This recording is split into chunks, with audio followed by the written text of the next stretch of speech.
Saya record dulu.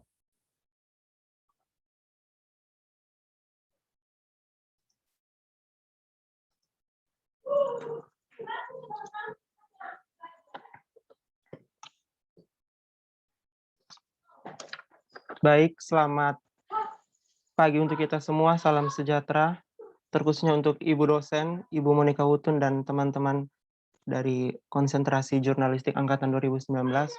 Kami dari kelompok 1 ingin mempresentasikan hasil diskusi kelompok kami tentang asas-asas media massa dan juga dasar-dasar hukum media massa. Sebelumnya, perkenalkan kelompok kami terdiri dari 5 orang, yaitu saya, Sebastianus Vincentius Kokruna, teman saya Grisela K. Atandima, Jelo Nestalda Koli, Teresa Tapung, Prahersa Putra. Langsung saja kita ke materi yang pertama, yaitu tentang asas-asas hukum media massa. Yang pertama ada asas kebebasan media.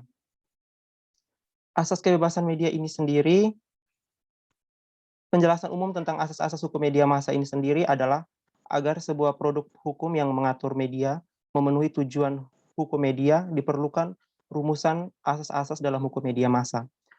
Asas-asas hukum media ini dirumuskan berdasarkan asumsi media yang merupakan hubungan unsur-unsur positif dari sistem media liberal, sistem media tanggung jawab sosial, sistem media pembangunan, dan sistem media demokratis partisipatif. Sebagaimana diuraikan oleh Dennis McQuell dari penggabungan tersebut, kemudian dirumuskanlah asas-asas hukum media sebagai berikut. Yang pertama, ada asas kebebasan media. Asas kebebasan media ini sendiri adalah kebebasan pers yang bertanggung jawab untuk atau yang berkebijakan dalam nilai-nilai Pancasila. Dengan terjaminnya kebebasan pers akan menggerakkan kembali roda lembaga demokrasi yang selama ini kurang berfungsi. Dalam wawancara dengan Hiru R. Muhammad pada tahun 2015 mengatakan bahwa dalam Undang-Undang Nomor 40 tahun 1999 lahir sebagai upaya hukum dan payung hukum untuk pers, nilai kemerdekaan, dan juga melindungi kepentingan profesi jurnalistik. Tetap dalam koridor kemerdekaan dengan tanggung jawabnya. Selain itu juga, agar mempunyai kemerdekaan dan lebih besar memberitakan segala informasi terkait dengan kepentingan publik, pers juga dituntut tanggung jawab yang lebih besar, terutama dalam menjamin keaslian informasi yang diperolehnya sebagai wujud profesionalisme dalam menjalankan tugas.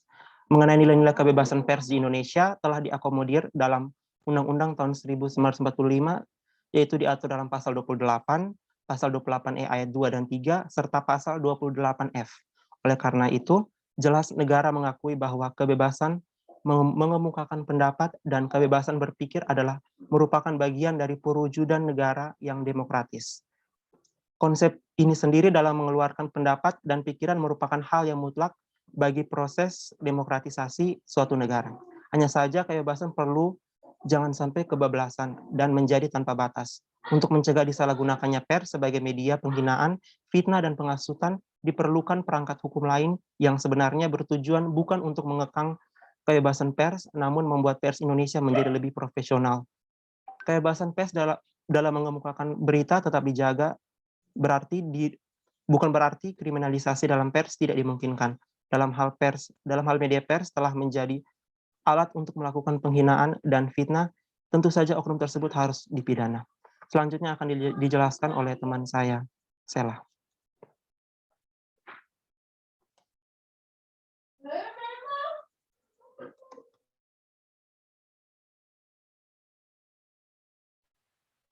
Baik, terima kasih. Selanjutnya saya akan menjelaskan mengenai asas anti-sensor. Sensor adalah suatu upaya untuk mencegah disiarkan atau diberitakan suatu informasi oleh media kepada khayalak. Bentuk sensor sendiri terdiri atas yang pertama, represif. Bentuk ini dilakukan setelah informasi tersebut tersebar, biasanya berupa peringatan dan tidak mencegah informasi. Yang kedua, preventif. Bentuk ini dilakukan oleh suatu pihak di luar media, mencegah penyebaran informasi, dan dilarang dalam hukum media. Yang ketiga, sensor prakendali. yaitu sensor preventif atau pembatasan sebelum penerbitan. Sensor yang dilarang dalam hukum media karena dianggap mencegah penyebaran suatu informasi atau itu melanggar asas kebebasan pers, sehingga di beberapa negara lembaga-lembaga perizinan yang merupakan bentuk prakendali dihapuskan seperti SIP dan SIUPP di Indonesia. Selanjutnya yaitu asas pertanggungjawaban sosial. Asas pertanggungjawaban sosial mengatakan bahwa setiap pekerjaan jurnalistik yang dilakukan oleh media massa juga harus diiringi dengan pertanggungjawaban oleh media tersebut terhadap dampak berita yang disajikan. Nah, asas pertanggungjawaban sosial ini dia terdiri atas dua bentuk. Yang pertama, perlindungan kepentingan umum. Kepentingan umum diartikan sebagai kepentingan di semua aspek dalam bernegara, berbangsa, dan bermasyarakat, yang dalam arti yang seluas-luasnya, dan yang menyangkut kepentingan hajat hidup masyarakat yang luas. Sehingga dengan demikian, jika mengatakan mengenai perlindungan kepentingan umum, artinya media juga bertanggung jawab dalam melindungi semua kepentingan di aspek dalam hidup bernegara dan juga berbangsa. Misalnya dalam aspek ideologi, politik, ekonomi, sosial budaya, pertahanan, keamanan, pendidikan, keadilan, dan juga HAM yang mempunyai cakupan yang luas. Selanjutnya yaitu perlindungan konsumen. Kewajiban pelaku usaha seperti pada ketentuan pasal 7 huruf B Undang-Undang Nomor 8 Tahun 1999 tentang perlindungan konsumen adalah memberikan informasi yang benar, jelas, dan jujur mengenai kondisi dan jaminan barang atau jasa, serta memberi penjelasan penggunaan, perbaikan, dan pemeliharaan. Demikian materi saya, selanjutnya kepada teman Tessa.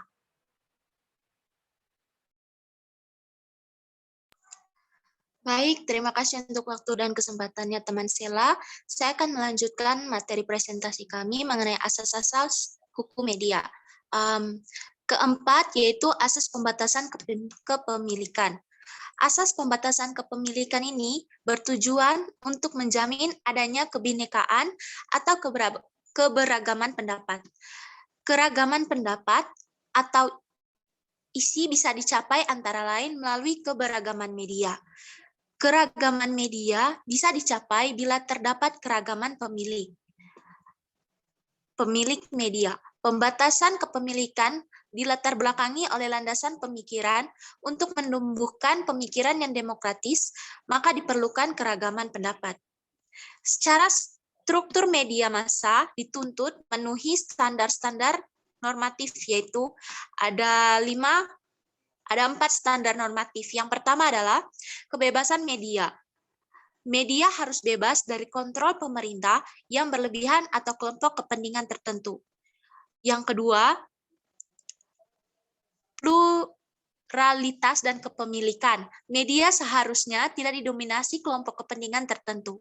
Warga bebas mengakses sebagai pengirim atau sebagai penerima media yang menggambarkan ide dan memenuhi kepentingan dan kebutuhannya. Yang ketiga adalah perbedaan saluran dan bentuk. Struktur media, seyogianya memiliki tipe media yang berbeda dan saluran yang terpisah untuk memaksimalkan kesempatan untuk memenuhi kebutuhan publik dan komunikasi. Dan yang terakhir yaitu yang keempat, perbedaan informasi, opini, dan budaya. Media seharusnya menggambarkan keanekaragaman masyarakat dalam hal daerah, politik, agama, etnik, budaya, dan sebagainya. Media seharusnya terbuka bagi gerakan baru dan ide baru dan memberikan akses cukup bagi minoritas. Asas yang kelima yaitu asas perlindungan profesi. Asas perlindungan profesi merupakan perlindungan terhadap profesi dalam aspek hasil karya, juga dalam proses kerja insan media. Perlindungan ini diperlukan karena setiap karya dari media massa memiliki nilai ekonomi yang tinggi. Bentuk perlindungan hukum bagi wartawan dalam menjalankan profesi yaitu adanya Undang-Undang Nomor 40 Tahun 1999 tentang pers dan Kode Etik Jurnalistik Wartawan Indonesia. Pasal 8 Undang-Undang Nomor 40 Tahun 1999 mengatur secara tegas bahwa dalam melaksanakan profesinya, wartawan mendapatkan perlindungan hukum. Wartawan juga dalam menjalankan kegiatan jurnalistiknya banyak menemui dan mengalami berbagai kendala-kendala atau hambatan-hambatan untuk mendapatkan berita atau informasi yang merupakan hak setiap warga masyarakat untuk mengetahuinya. Oleh karena itu, wartawan dalam menjalankan profesinya membutuhkan perlindungan hukum sehingga informasi yang sedang diliputnya dapat benar-benar tersalurkan kepada warga masyarakat. Baik, demikian presentasi saya menyerahkan kesempatan selanjutnya kepada teman Alda. Terima kasih. Topik berikutnya adalah tentang sumber-sumber hukum media. Sumber-sumber hukum media agak berbeda dengan beberapa lapangan hukum lainnya, yang peraturannya terangkum dalam suatu peraturan perundang-undangan tertentu. Dalam peraturan hukum bidang media, tidak semuanya terkumpul dalam suatu undang-undang.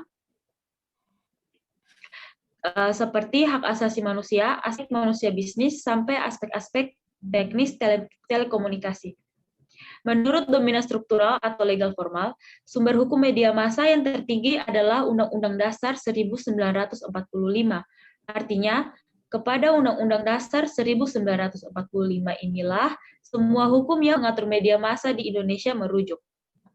Karena lingkup hukum media yang luas dan materinya yang berserak, maka dipandang perlu untuk diklasifikasikan sumber hukum media dalam beberapa kelompok.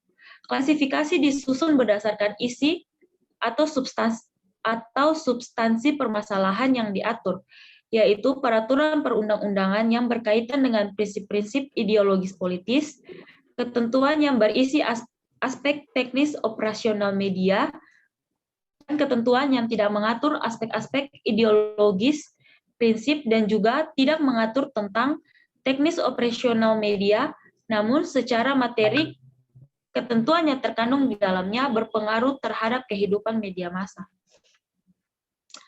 Sekian materi berikutnya akan dibawakan oleh Prahersa. Oke, yang selanjutnya berdasarkan penggolongan tadi, dikelompokkanlah 3 sumber hukum media. Sebagai yang pertama, sumber hukum media fundamental. Yang dimaksud sumber hukum media fundamental adalah ketentuan-ketentuan hukum yang memuat materi tentang aspek-aspek mendasar dari suatu media yang bermuatan ideologis politis seperti ketentuan mengenai hak asasi manusia, hak menyatakan pendapat secara bebas, hak berkomunikasi, kebebasan berinformasi, dan kebebasan pers. Yang kedua adalah hukum media fungsional. Hukum media fungsional adalah sumber-sumber hukum media yang berisi peraturan perundang-undangan yang mengatur atau menjabarkan penggunaan atau fungsi dari hukum media fundamental. Ketentuan ini berisi tentang teknis operasional suatu media atau bagian media tertentu, misalnya UU Pers, UU Penyiaran, dan Undang-Undang Periklanan. Dari segi sistem hukum media massa Indonesia mengacu kepada sistem Eropa kontinental. Ini menyebabkan semua perkara baik pidana maupun perdata yang berkaitan dengan media massa ditentukan oleh hakim. Dasar terakhir keputusan hakim adalah keyakinan hakim bersangkutan. Memang ada pula dasar lain seperti bukti, tetapi pada akhirnya keyakinan hakimlah yang memegang peran paling besar. Sedangkan dari sejarah hukum, hampir semua sejarah hukum Indonesia bawaan dari Belanda. Sebuah contoh hukum media massa peninggalan Belanda adalah 3 pasal dalam kitab Undang-Undang Hukum Pidana, pasal 156 dan 157. Pasal 156 yang sering disebut pasal SARA itu berbunyi, barang siapa di muka umum menyatakan perasaan permusuhan, kebencian, atau penghinaan terhadap satu atau beberapa golongan rakyat Indonesia, diancam dengan pidana penjara paling lama 4 tahun atau denda paling banyak Rp4.500. Perkataan golongan dalam pasal berikutnya berarti tiap-tiap bagian rakyat Indonesia yang berbeda dengan suatu atau beberapa bagian lainnya karena rasnya, negara asalnya, bangsanya, atau kedudukannya menurut hukum tata negara. Sedangkan pasal 157 ayat 1 berbunyi, barang siapa menyiarkan, mempertunjukkan, atau menempelkan di muka umum tulisan atau lukisan yang isinya mengandung pernyataan, perasaan, permusuhan, kebencian, atau penghinaan di antara atau terhadap golongan-golongan rakyat Indonesia dengan maksud isinya diketahui atau lebih diketahui oleh umum, diancam dengan pidana paling lama 2 tahun 6 bulan atau denda paling banyak Rp4.500. Pasal 157 ayat 2 berbunyi, jika yang bersalah melakukan kejahatan tersebut pada waktu menjalankan pencarian, dan pada saat itu belum lewat 5 tahun sejak adanya pemidanaan yang menjadi tetap karena kejahatan semacam itu juga, maka dapat dilarang pencarian tersebut. Di samping KUHP ada lagi KUHP, Kitab Undang-Undang Hukum Perdata, yang mengatur media massa. Pasal-pasal dalam KUHP biasanya menyangkut ganti rugi dan pernyataan maaf yang harus dilakukan oleh media massa. Ganti rugi tersebut misalnya dijelaskan dalam pasal 1365, 1366, dan 1367. Misalnya, pasal 1365 berbunyi, tiap perbuatan melanggar hukum yang membawa kerugian kepada seorang lain, mewajibkan yang karena salahnya menerbitkan kerugian itu, mengganti kerugian tersebut. Ini memperlihatkan bahwa pelanggaran hukum yang dilakukan media massa di Indonesia bisa dikenakan dakwaan melanggar hukum pidana dan perdata. Padahal di Amerika Serikat tidak ada dakwaan berdasarkan hukum pidana terhadap media massa. Sehingga masalah-masalah pemberitaan pers di satu tangan diserahkan sepenuhnya kepada integritas dan kredibilitas pers sendiri.